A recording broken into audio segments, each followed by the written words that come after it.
Hello guys, welcome to my blog. तो आज हमने रिक्वेस्ट की वाइफ से कि हमें साबुदाणा का वडा खाना था। नहीं, मैं मराठी बोलना चाहूँगा। आज बायको को रिक्वेस्ट केली साबुदाण्याच्या वड्यासाठी, तर तिचे आता स्टार्ट केला आहे साबुदाणा वड्या। साबुदाणे भिजवले आहे, तुम्ही बघू शकता।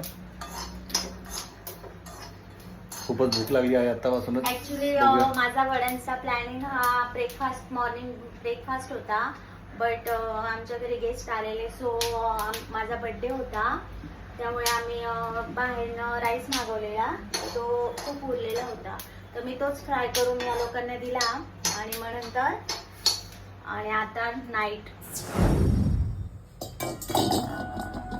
साबुदाणा ऍक्च्युली आमच्या किती वेळ लागणार कोमल? आता तसं वेळ तर काही लागत नाही, पण कसं आपण आताच खूप सारे वडे जर करून ठेवले ना तर ते थोडे ऑइली होईल, त्यामुळे ना हे वडे ना गरम खाण्यातच खूप मजा येतात आणि खूप टेस्टी लागतात। आणि मी खूप सारे साबुदाणे भिजत टाकले, कारण तुम्ही फक्त 2 वाट्या घ्या, 2 वाटे इनफ आहे, कारण की आमच्या घरी गेस्ट होते, सो मला वाटलं ते पण खातील, पण ते सकाळी निघून गेले, त्यामुळे त्यातले मी आधे साबुदाणे काढते।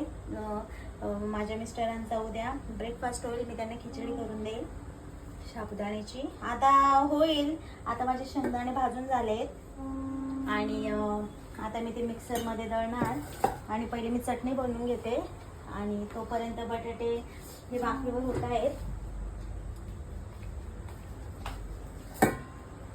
कसं आता पावसाचे दिवस चालले आहेत ना, त्यामुळे असं थोडंसं चटपटा खायला मजा येते। तर गाईज आता आपण वेट करूया साबुदाणा वड्यांची, किती वेळ लागतो। आता वाजले आहेत 10, तर मी वाजवणारच।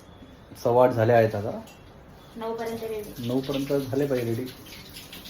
ठीक आहे, तर तुमचं सर्वांचं परत एकदा स्वागत आहे माझ्या ब्लॉगमध्ये। आता तुम्हाला डेली असे व्हिडिओ दिसणार आणि आम्ही फुल प्रयत्न करू की तुम्हाला एंटरटेन करू।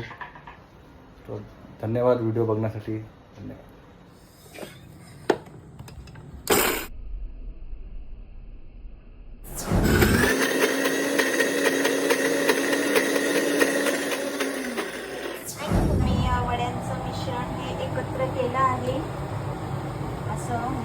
रेडी झाले, आता कढईमध्ये तेल तपवायला ठेवते, तोपर्यंत हे परत एकदा पूर्ण सगळं एकत्र जीव करून घेते। बटॅटो, शेंगदाणे प्लस मिरची दळून घेतली, तुम्ही बारीक करून पण टाकू शकता त्यामध्ये, पण मी मिक्सरमध्ये बारीक दळून घेतली। आता आपलं बेटर हे रेडी झाले। मम्मी तुम्ही काय शोधत आहात? तेल, अरे आता मी तेल काढलं ना